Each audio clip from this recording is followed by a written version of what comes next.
Well, a big deal here on this restart is, as you can see, as we're on board with Greg Biffle, he's not at the front of the line, so it's not like he's going to have clean, clear racetrack out in front of him.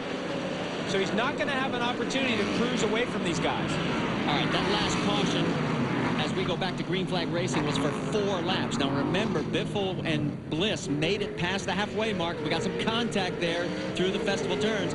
There was 5 laps of caution, and they made it to lap 38, so this is going to be close.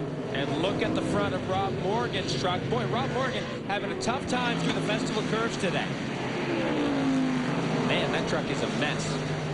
He is running in 14th position right now in the number 46 Axiom Ford. On board with Mike Wallace, you can see he's spraying mosquitoes pretty well. That tire's going to cut too pretty quickly. Yeah, Rob Morgan definitely going to want to get that truck to pit lane. Oh, man, look at the fuel through the overflow there. That is the vent tube. That looks like the gush tube. He's got fluids coming out all over this truck.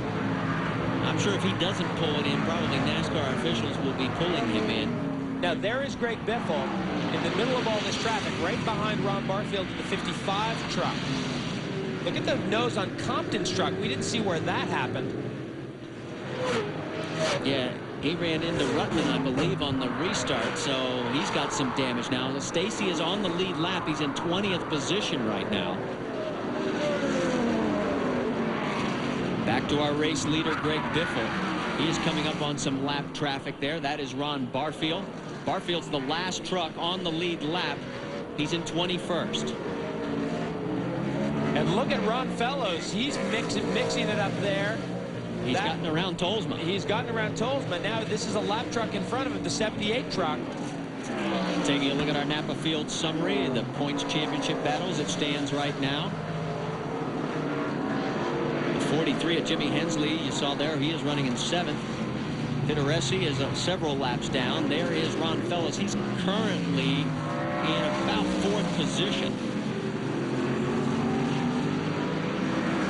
And he is having trouble getting around the 78 again. We saw this, it's a deja vu. Right here, same spot. To get an update on Ron Fellows, Dave? Well, Marty, the amazing thing about that truck that he's driving is it's not a purpose-built road course truck. They ran it last year at Disney, the Nemco Motorsports guys did, and they're going to run it at Texas with Ron Fellows, you would assume. So the neat thing about it is they've made it into a road course truck. Ron's a heck of a driver, but they did not build this thing from the ground up to win here at Portland. It looks like he just could. A lot of traffic up in front. The 5th truck in line is your race leader, Greg Biffle. And Biffle trying to have a look around Ron Barfield there. This is the 2nd lap in a row he's been stuck behind him. And meanwhile, Ron Fellows is closing that gap down only 2.9 seconds right now. Let's set this for you. You're looking at the race leader, the 50, the Granger Ford of Greg Biffle. Then right behind him is Mike Bliss and Terry Cook. That's 2nd and 3rd. Cook back into the mix here, but I think Cook's going to have to stop one more time. Whereas the guys in front of him, they think they could go the distance. And there is the 87 now, right up on the back bumper of Terry Cook. Cook's last pit stop was on lap 38. We're working lap 51. So, yes, he is definitely going to have to stop one more time. But he still had a great run. This team has needed this kind of run. They have been struggling all season long. And I don't think Greg Biffle, there he goes. He's going to try and make that move now. Oh, the 78 truck off the road again. He gets it back on course. No contact with the 31, the auto trim design for to Kevin Sawinski, who's had a rough enough day already.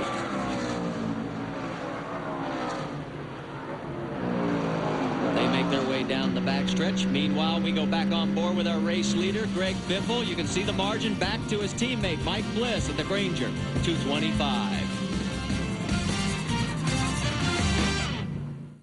Series round 11, you're on board with Dennis Setzer, currently running in 9th position. Got a great run going here.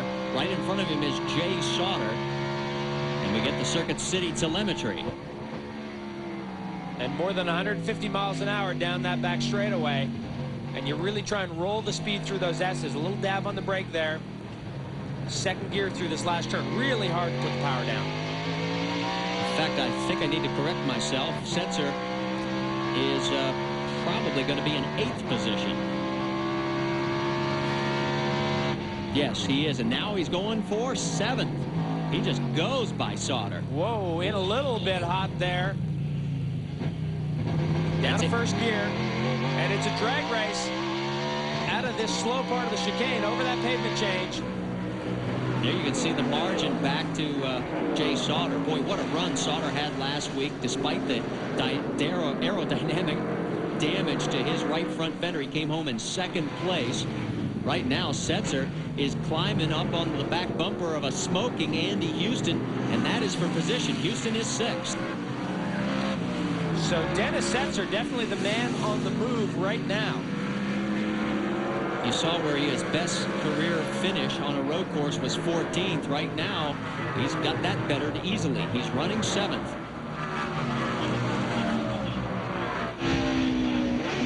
On board with Andy Houston. Setzer right behind. Man, listen to that truck as they go over that curve, just pounding that curve. Gingerly through turn 12. Back onto the power.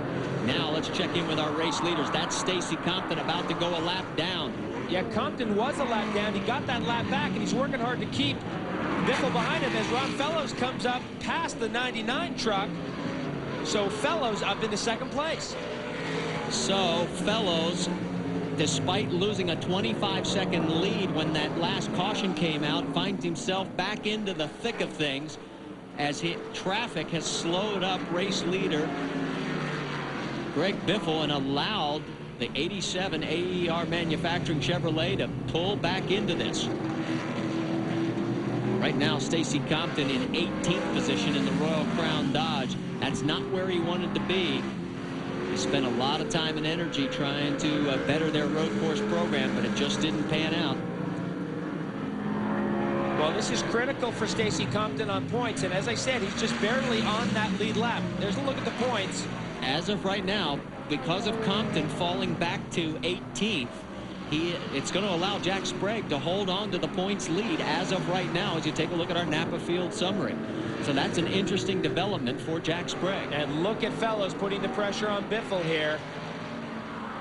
Don't forget, Fellows has got fresher left side tires than Greg Biffle.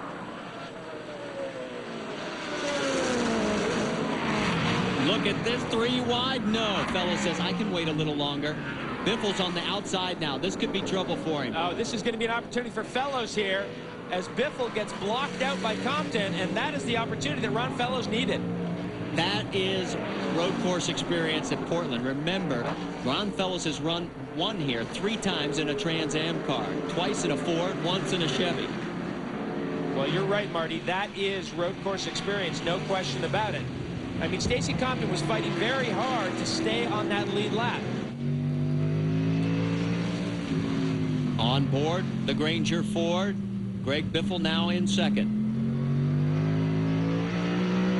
Now, earlier we saw Greg Biffle running nose to tail with Boris Said and staying with him. The question is now, can he run with Ron Fellows? He wanted to be able to kind of soft shoe it so he wouldn't be hard on the fuel consumption, but I don't think he's going to have that option now.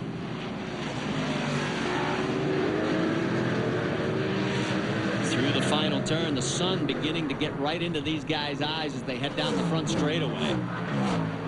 Let's set the top 5 for you. It is the 87 right there, Ron Fellows, the 50 of Greg Biffle, the 99 of Mike Bliss, then 88, Terry Cook. He still has to make another stop, and Randy Tolsma in 5th. And Tolsma thinks he can go the distance.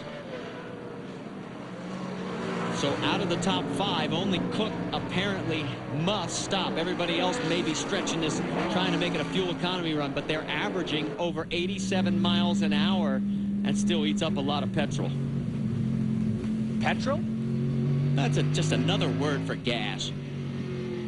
On board, and on the outside, this could be trouble. We'll find out. Yeah, he's going to survive. Stay with us. We're coming back.